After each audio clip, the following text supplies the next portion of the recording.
For some time, people have been predicting the end of print. No more books, no more newspapers. There was even a television program predicting just that. You remember Goodbye Gutenberg? But I wonder if I'm really going to be reading my local paper off a TV screen. Are computers really going to become the new media?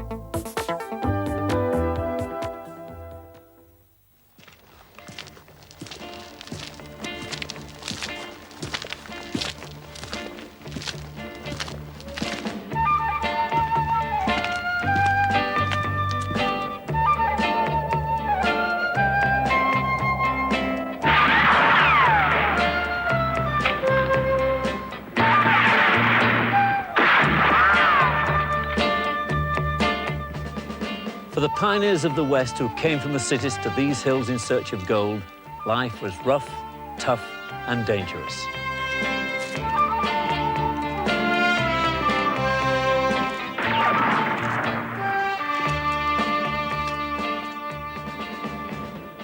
Once a month, if you were lucky, the mail would arrive by mule train, a journey of 53 days. By 1858, the stagecoach had penetrated deep into the West, and it had cut the time for the 2,700-mile journey from San Francisco to St. Louis to a mere 23 days. 23 days that were described by the passengers as hell on wheels. But for special messages, there was a faster way. The news of Abraham Lincoln's election in 1860 was sent by Pony Express, a distance of 2,000 miles in a mere 6.5 days. But the era of the Pony Express was only to last 18 months before it too was replaced by a device that revolutionized communications. And the principles of that device have hardly changed over the last 150 years.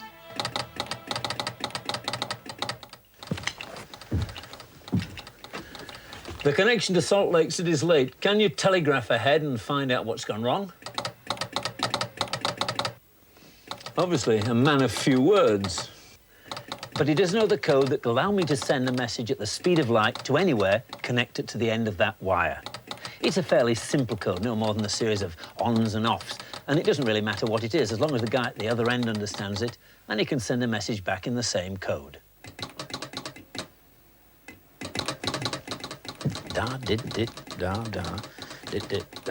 That means, you dummy, stage attack by Indians. Next one due Tuesday week. Tuesday? Indians? I wonder if we got that right.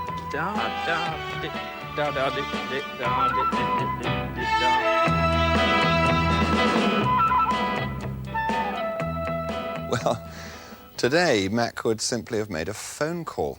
But there are still many kinds of message which we'd obviously rather send in the form of the written word. Letters can take a long time, although not quite as long as in the American West. And telegrams depend on knowing exactly where the other person is going to be and sending it there. What we often need is the instant letter, which can reach somebody no matter where they are. And that's just what electronics now makes possible. This is Prestel, and we're connected just by a perfectly ordinary telephone line to the Prestel computer. And as soon as we dial it up and get the Prestel display on our screen, it's nice and friendly, welcome to Prestel, and immediately new messages for you, key star 930, and that funny noughts and crosses sign, which is a hash. So let's do it, star 930 hash. And what do we get? It's to the computer program, that's us, message, at Buffalo Creek, stage attack by Indians, will get there when I can. And it's signed Mac. So let's key 1 to store it away. And now we can send a message to Mac. So we just have to dial up, if we're regular users, we know how to do it, dial up star 934 hash, and we'll get a kind of message blank on the screen, which we can then fill in. OK, so we have to type in the recipient's account number, where we'll send it to Mac at the BBC's own personal Prestel number. So let's say 019991902 and a hash. And it's to Mac, it recognises his number, so it'll get onto a Prestel machine wherever he is, and we send the message. What should we say to Mac? Good luck, Mac, and we'll sign it Chris, and press the hash button, and here we are. The kind message to the sender, key 1 to send, 2 to cancel. So we key 1. Now, that's only the tip of the iceberg. Clear, hash, 3, hash.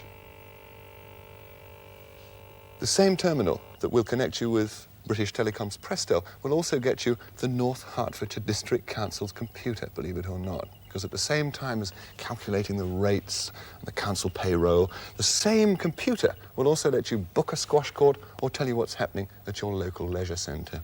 And you simply have to type in your user number, which in this case is 200 hash, and up comes quick as a flash from the North Hertfordshire District Council, activities and facilities, bookings, forthcomings, attractions, locations, membership, and so on. All I have to do is key one of those numbers to get the facility I want. But computers have now gone beyond helping people communicate. They'll even talk to each other without any help from people at all. Here's Jill Neville. Train timetables are often regarded as a bit of a joke, some people believing they're mere works of fiction. But there's nothing fictitious about the master timetable system installed by British Rail at Waterloo. Nor is there any question of the ability of this computerized system to cope with the arrival or departure of a train every 30 seconds during peak hours and 180,000 passengers a day.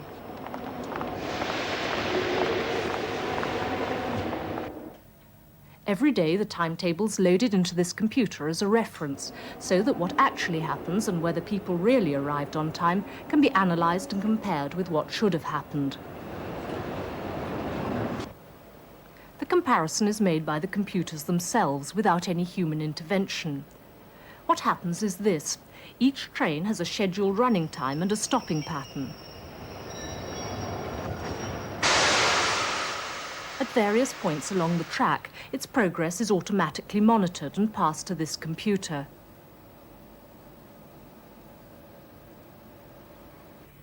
When the train arrives at its destination, its record is examined and passed to the other computer to establish if it varied from its planned performance on the timetable. The train reporting system operates on an exception basis. That is, if the train's on time, the information's ignored by the computer. But if there's a deviation of more than a minute either way, the record of its performance is printed out for examination by the Divisional Control Office. If you like, it's a sort of dialogue between the computers. How's the 11:15? It's a bit late up there, then. Keep your eye on it, will you? What time is it supposed to get in? 11:40. Seems to be some problem at Clapham Junction. Now, obviously, Mac, when people talk to each other and communicate with each other, they use words and languages, and I guess that when computers are talking to each other or within themselves, they're not really using words and languages as we understand them. No, they're not. They're communicating with electrical patterns, if you like. And this is a small mainframe computer which will be sending down data, characters, information, and control symbols to its storage unit. Here it's disk storage unit. And that will be sending information back. It'll be sending it to this magnetic tape. That'll be sending it back. And, of course, it'll be receiving messages from this control console or a terminal, and, again, sending messages back. And you can attach up to 200 of these terminals onto this sort of a system.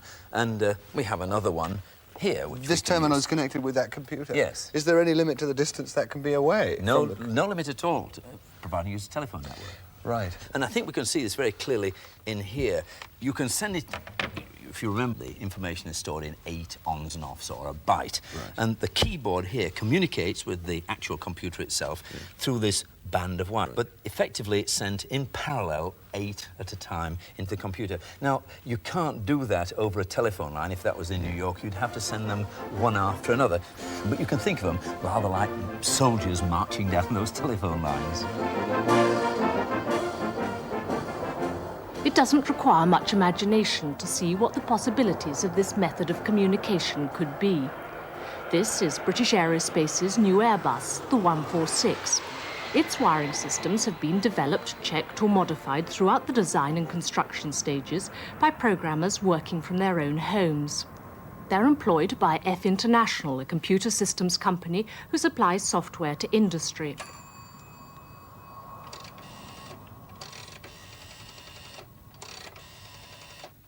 An employee is supplied with a terminal connected via the telephone to the computer in Hatfield.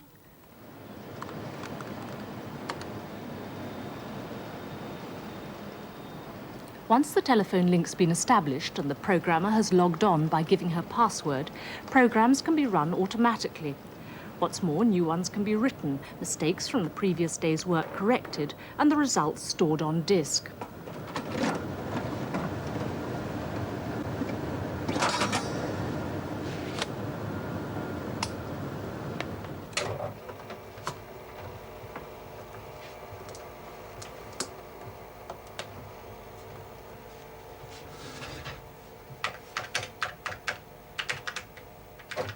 It was the flexibility of the work that appealed to Leslie Smith.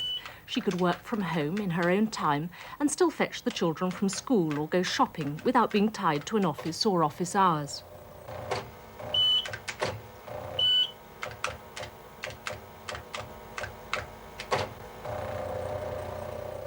When her programs are on the disk, they can be printed out on the line printer ready for checking by the plane's designers before becoming part of the wiring specifications and sent out onto the factory floor.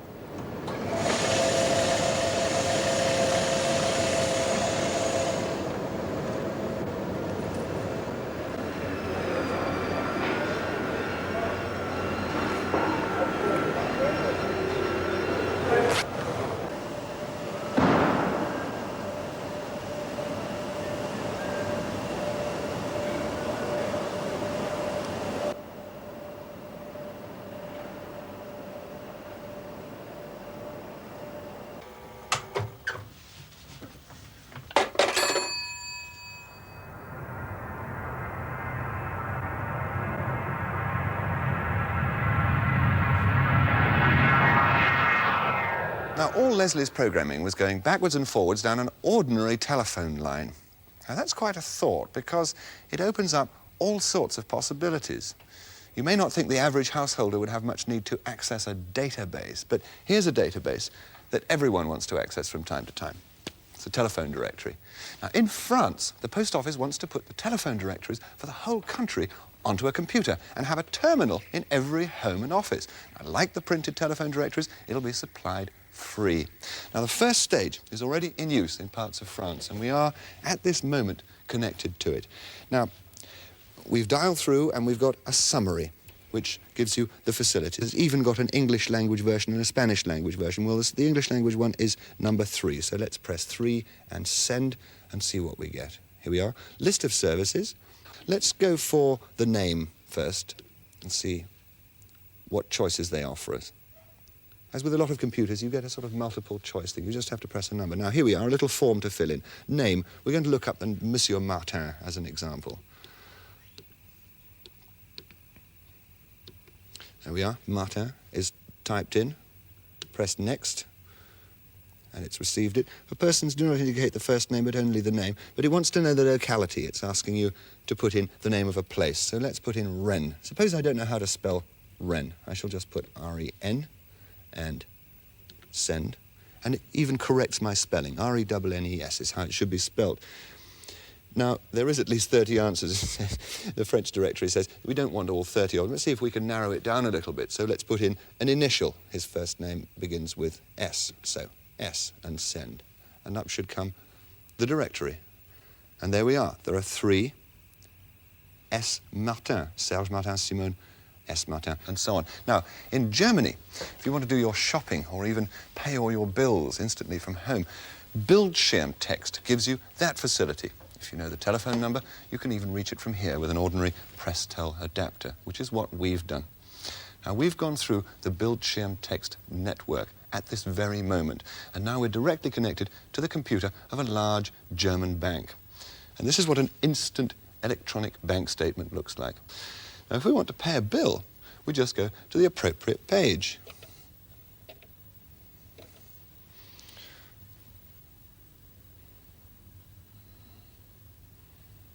And there it is. We can fill in the details of who we want to send the money to, his bank code number, the postal code of the bank, and so on and so on. You can even fill in a little box here which says what the money is for. And here, of course, is the amount in Deutschmarks and Pfennigs. But you don't have to be German. In a few months' time, a similar facility will be available from one of the big 4 British banks on press-tel. Well, for those of us who work in offices, and that, believe it or not, is about 40% of the working population, these new electronic systems could mean very, very big changes. Well, let's take a look at a typical office of today. Now, what are the first things you see, apart from the man working in it? It's the filing cabinets. Now, what's going to happen to them, Mac?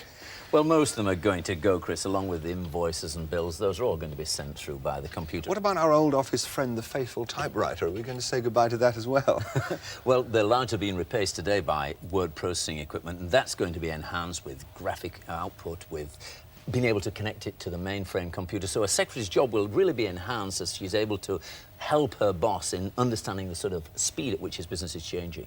Does that mean you're going to do away with paper altogether? Are the stationery doors finally going to close? No, they're not, because people really do still like to read things on paper and not on screens. But there is one remorseless fact that's happening. The cost of telecommunications are going down by 15% of the year, and the cost of delivering paper is going up by a similar amount. So shipping vast amounts of data around on paper is just going to disappear. So, as you said, there is going to be paper, there's going to be a demand for paper, but an awful lot less of it. Much less of it. All right, well, come with me a second, Mac. I want to show you something. This is a sort of a computer program speculative view, possibly, of the office of the future. We've got our computer terminal there, we've got our view data terminal here, and we've got, as you described it, the word processor with its printer connected to it. Now, is that the sort of layout of a future office, as you see it? Well, not a layout. There'll still be a filing cabinet, so some of the paper, there will certainly be a printer there, printing out paper, because we know that people do like to see it, and it'll certainly be there. There will be screens, certainly, colour, beautiful graphic output, connected to press-tel, connected into their main computer. The one thing I'm not so sure about is whether we'll see, hopefully, people will find a replacement for that, which is the keyboard. And that's the real thing that needs the breakthrough. Inputting data with a keyboard is difficult, it's prone to errors, and it takes a lot of training to do it quickly. But whatever you say about keyboards as they are now, there's still always going to be a need for the manipulation of text. And is that the sort of job we can do on our microcomputer? Yes, it is. A lot of people think of computers as handling complex, difficult mathematical calculations. But in fact, a lot of the time, they are used for manipulating data, characters, words, and letters, and so on. And we can show you some of the instructions on here.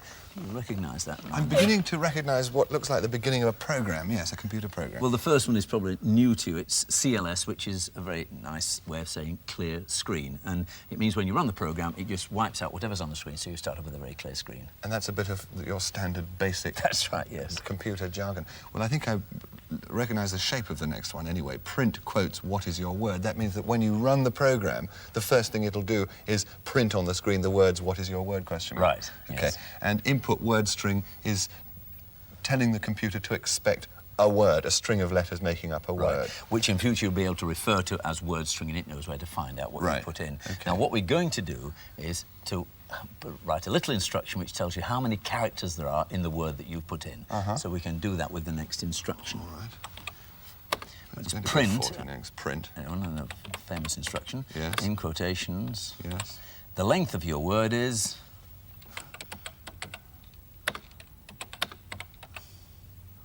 Oops.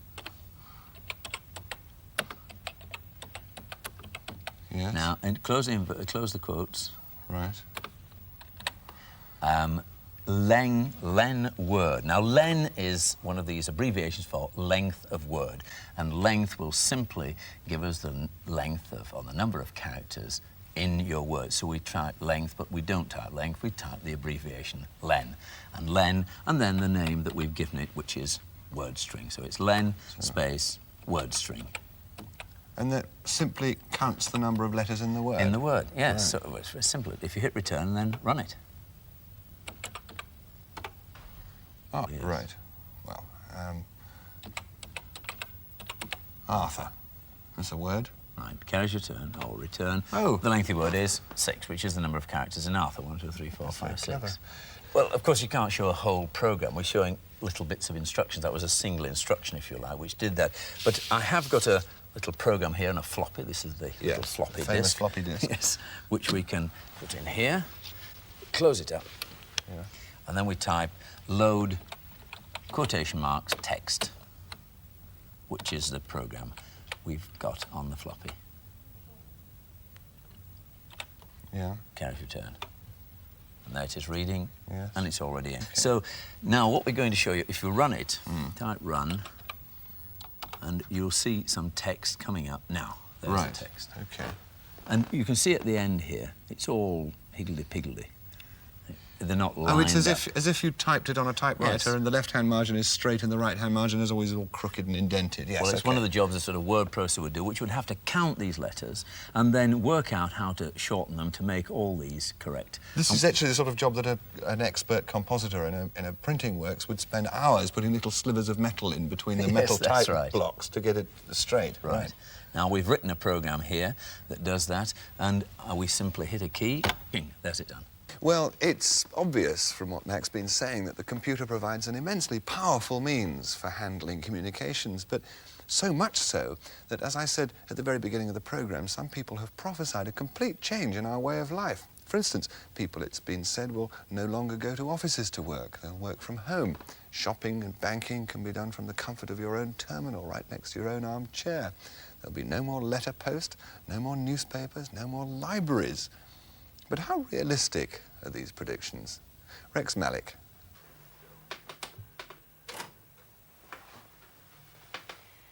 What you've just seen tempts me to say, welcome to the electronic global village. Indeed, I'm also tempted to say, welcome to the electronic global office. But first, a word of warning. The electronic global village is different, but it's not all different. Computers are additional. They don't supplant what came before. They extend rather than constrict. I doubt an end to books and paper. I do see their role changing. I doubt the paperless office. I observe that paper is what people prefer to read. Show me an office that doesn't need paper, and you probably also show me an office that doesn't even really need people. If you'll excuse the pun, you could foresee there the people-less office. I doubt that. I think that's an illusion. The truth is that we need the office or something similar. We need somewhere to fight, to argue, to discuss, to compete. That's the nature of the beast, and that's what offices are for. All that electronics do is extend the scope of the action. So you have problems with the office next door? Well, just wait. I can see you having similar problems in the 80s, but with offices in Tokyo, San Francisco, London, Melbourne. As I say, welcome to the electronic village.